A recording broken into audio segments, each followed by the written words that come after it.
Bismillahirrahmanirrahim. Assalamualaikum warahmatullahi wabarakatuh. Alhamdulillahirabbil alamin. Salatu wassalamu ala asyrafil anbiya'i wal mursalin wa ala alihi wa ashabihi ajma'in, amma ba'd. Ikhwatal iman rahimakumullah. Alhamdulillah kita bertemu lagi dalam acara rutin tahunan setiap kali bulan Ramadan yang diselenggarakan oleh Sekolah Tinggi Ilmu Usuluddin Darul Hikmah Bekasi. Pada kesempatan ini saya akan mengambil ibrah dari perjalanan sejarah salah satu sahabat Rasulullah yang memiliki peran yang sangat hebat dalam dakwah Rasulullah Sallallahu Alaihi Wasallam. Sekaligus beliau adalah istri pertama Rasulullah Sallallahu Alaihi Wasallam. Beliau adalah Khadijah Al-Kubra. Ikhwatal iman rahimakumullah. Di antara sosok sahabat yang pertama kali masuk Islam di kalangan perempuan adalah Khadijah, istri Rasulullah Sallallahu Alaihi Wasallam, Ummul Mukminin. Biografi beliau namanya adalah Khadijah binti Khuwailid bin Asad Al-Qurasyiyah, orang Quraisy. Artinya beliau ini adalah cucu dari Quraisy. Terlahir ke dunia pada tahun 68 sebelum hijrah dan wafat pada tahun ketiga sebelum hijrah. Jadi sering kemudian disamakan dengan 10 kenabian. Tahun 10 kenabian.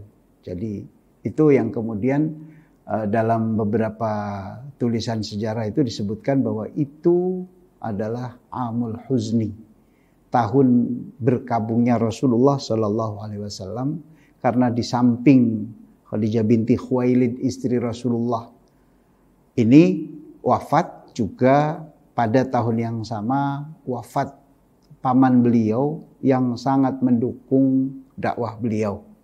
Meskipun sampai akhir hayatnya Abu Thalib ini tidak sempat bersyahadat dan masuk Islam. Tahun 68 sebelum hijrah itu dikonversikan ke dalam Masehinya itu sekitar tahun 556 Masehi. Dan wafat pada 3 tahun sebelum hijrah itu dikonversikan dengan tahun 619 Masehi. Beliau adalah Ummul Mukminin, istri Rasulullah yang paling utama. Ya, yang paling utama. Dan beliau adalah satu-satunya. Ya, satu-satunya istri Rasulullah yang memiliki anak dari Rasulullah Sallallahu Alaihi Wasallam.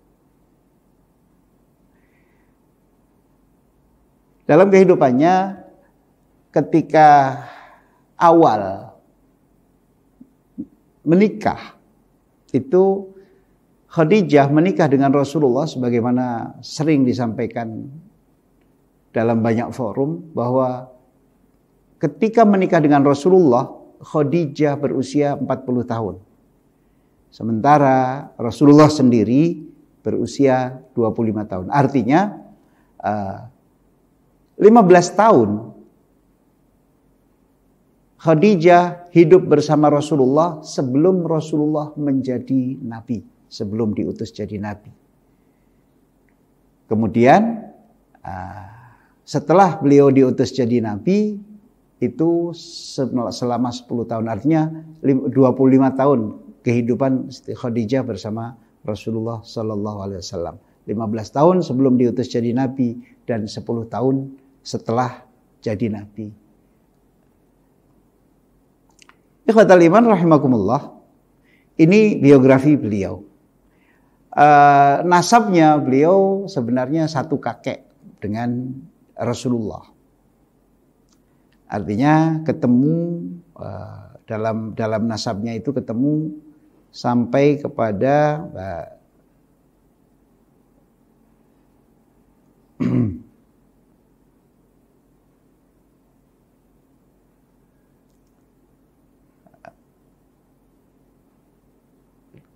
sampai kepada memang satu keturunan di ya Quraisy, karena memang dari orang Quraisy gitu kan.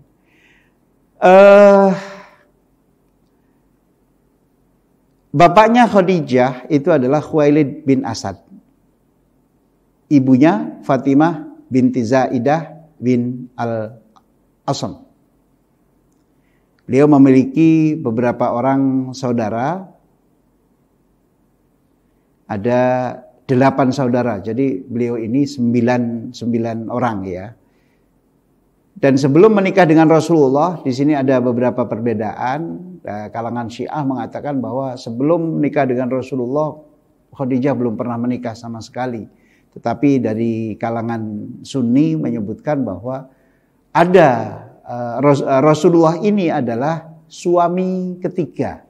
Artinya Khadijah punya suami sebelumnya, diantaranya adalah Atiq ibnu Abid, kemudian Atiq ibnu Ma'abid al-Makhzumi, dan Abu Halah bin An-Nabash ibnu Zararah At-Tamimi. Itu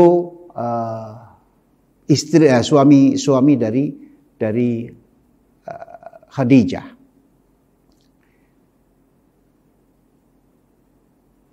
Ikhwatal iman rahimakumullah, dari Khadijah Khadijah memiliki beberapa orang anak.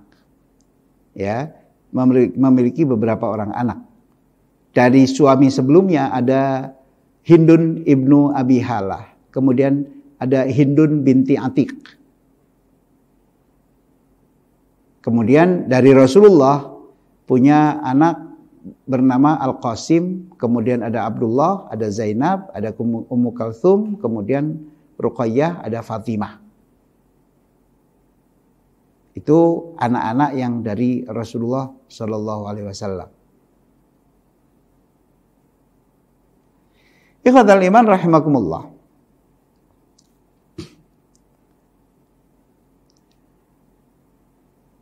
Pertanyaan selanjutnya, apa peran Khadijah dalam dakwah Rasulullah Shallallahu Alaihi Wasallam?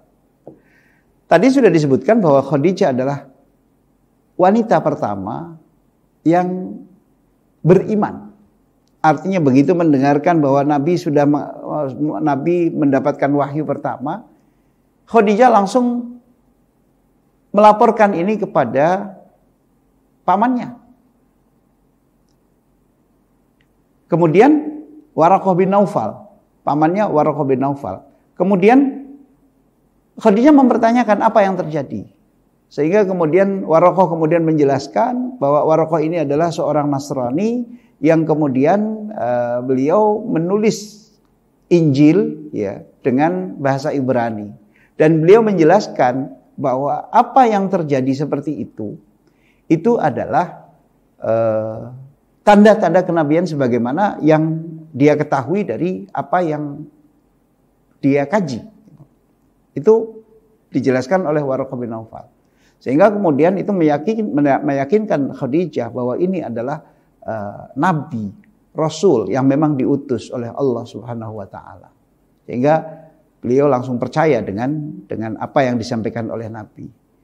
Nah, di saat itu orang-orang menolak apa yang disampaikan oleh nabi. Itu wanita pertama. Kemudian secara sosial, sebenarnya Khadijah nikah dengan Nabi itu juga bukan hal yang kebetulan. Artinya mungkin Allah sudah mempersiapkan bahwa dalam dakwahnya Allah ini sudah menyiapkan generasi orang-orang yang akan membackup dakwah ini.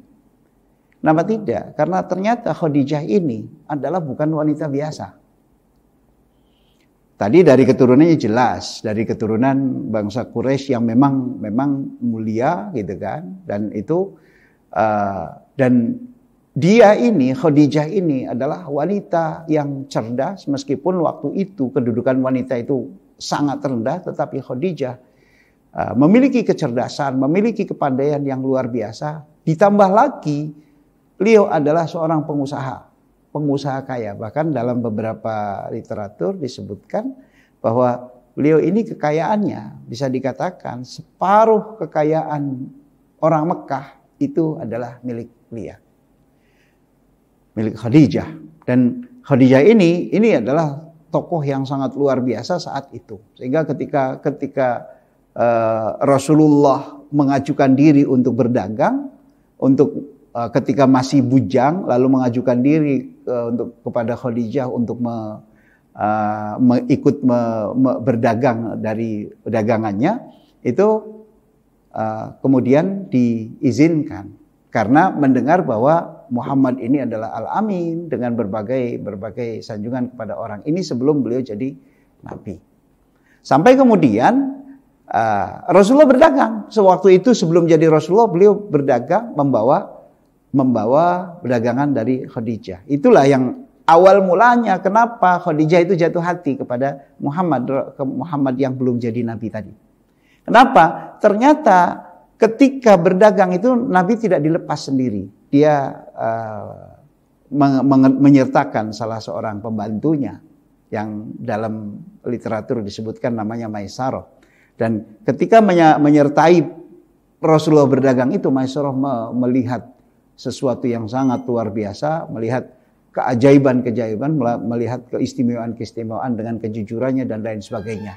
Dan begitu Rasulullah pulang ke Mekah, ternyata Rasulullah menyampaikan, mengembalikan segalanya, melaporkan hasil perjalanannya dan mendapatkan keuntungan yang sangat berlimpah.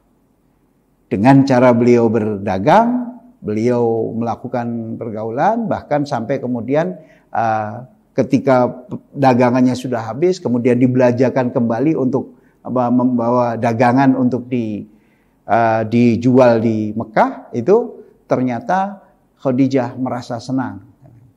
Untuk kemudian selanjutnya, setelah perdagangan itu, kemudian Khadijah semakin tertarik dengan sosok Muhammad ini. Inilah yang kemudian terjadilah seperti itu. Kemudian pihak Rasulullah melamar Khadijah dan akhirnya diterima. Dan ini awal mula, dan tampaknya ini adalah sesuatu yang dipersiapkan oleh Allah untuk membackup dakwah selanjutnya. Karena nanti begitu Rasulullah sudah menjadi Rasul, kemudian ada kejadian yang sangat luar biasa. Ada satu saat orang Quraisy itu ketika menerima dakwah Rasulullah, ketika Rasulullah sudah mulai berdakwah kepada orang Quraisy, mereka melakukan penolakan yang sangat luar biasa. Bahkan mereka berupaya untuk membunuh Rasulullah saat itu. Nah, ketika itu dilakukan, kemudian mereka orang-orang Quraisy memberikan keputusan untuk melakukan boikot terhadap keluarga Bani Hashim dan Abdi Manaf. Targetnya adalah bagaimana supaya keluarga Bani Hashim dan Abdi Manaf ini menyerahkan Rasulullah untuk dibunuh oleh mereka. Apa yang dilakukan oleh orang Quraisy terhadap dakwah Rasulullah ini? Yang dilakukan adalah melarang bergaul. Memboikotnya itu dengan melarang bergaul dengan Rasulullah dan semua pengikutnya, bahkan dengan Bani Hashim dan Bani Abdi Manaf. Dan itu berjalan selama 3 tahun. Apa saja yang dilarang? Tidak boleh berbicara, tidak boleh bergaul, tidak boleh ngobrol-ngobrol, tidak boleh bertransaksi, tidak boleh melakukan jual beli, tidak boleh segala macam. Sehingga diceritakan banyak sekali orang-orang yang pengikut orang-orang mukmin ini yang sudah beriman itu kemudian merasa kesakitan karena kelaparan gitu kan. Tetapi disitulah tampaknya Khadijah tampil sebagai pahlawan yang kemudian membackup dakwah Rasulullah yang waktu itu kesusahan seperti itu dengan harta yang dimilikinya. Ini diantaranya. Ini keistimewaannya, salah satunya adalah bahwa beliau mempersembahkan semua hartanya untuk membackup dakwah Rasulullah SAW di awal-awal Islam pada saat masa-masa sulit. Sampai kemudian itu berjalan selama 3 tahun penuh. Dalam beberapa riwayat disebutkan seperti itu. Meskipun ada yang mengatakan 2 tahun dan lain sebagainya. Ikhwatal iman rahimakumullah, ini salah satunya. Dan ketika setelah wafat, bahkan nanti setelah Islam maju ketika di Madinah, Khadijah ini adalah sosok yang paling dicemburi oleh salah satu istri Rasulullah, Aisyah. Aisyah itu suatu saat pernah itu cemburu. Apa yang dicemburinya? Banyak hal yang kemudian dilakukan oleh Rasulullah itu selalu mengingat Khadijah ini. Di antaranya ketika beliau berkorban, melakukan kurban gitu kan, menyembelih kurban, itu selalu Rasulullah memerintahkan beberapa sahabatnya untuk mengirim daging itu kepada kerabatnya Khadijah, dan itu yang tidak disukai. Ada lagi yang maksudnya yang membuat Aisyah cemburu.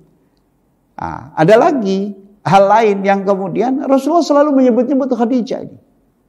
Sampai kemudian Aisyah sempat mengatakan, ngapain sih orang sudah tidak ada? Kalau bahasa kita kira-kira seperti itu. Orang sudah tidak ada masih disebut-sebut. Bukankah Allah sudah menggantikan yang lebih baik? Tidak, kata Rasulullah. Tidak ada pengganti Khadijah. Khadijah itu adalah yang terbaik. Dan sampai sekarang posisinya tidak tergantikan. Itulah keistimewaan. Apanya yang membuat kemudian dikatakan bahwa Khadijah itu tidak tergantikan? Dia adalah orang yang pertama kali beriman saat orang lain tidak beriman. Saat orang lain menolak dakwah ini. Dia yang kemudian membackup dengan hartanya saat orang lain melarang untuk bertransaksi, melarang untuk melakukan perdagangan dan lain sebagainya kepada Rasulullah dan para pengikutnya, terutama dengan para pengikutnya. Ini yang terjadi, dan inilah sosok luar biasa. Kita tampaknya memang memerlukan sosok-sosok wanita yang memiliki kiprah dalam dakwah sebagaimana Khadijah Ummul Mukminin, di mana beliau selalu membackup, selalu ada saat dai Rasulullah saat itu membutuhkan beliau. Semoga kita mendapatkan wanita-wanita istimewa yang bisa mendukung dakwah ini dengan baik, sehingga kemudian bisa mencontoh kepada Khadijah binti Khuwailid dan pahlawan wanita, bukan hanya dalam dai tetapi membackup suami-suaminya untuk berdakwah. Mohon maaf atas segala kekurangan, semoga ini bermanfaat. Assalamualaikum warahmatullahi wabarakatuh.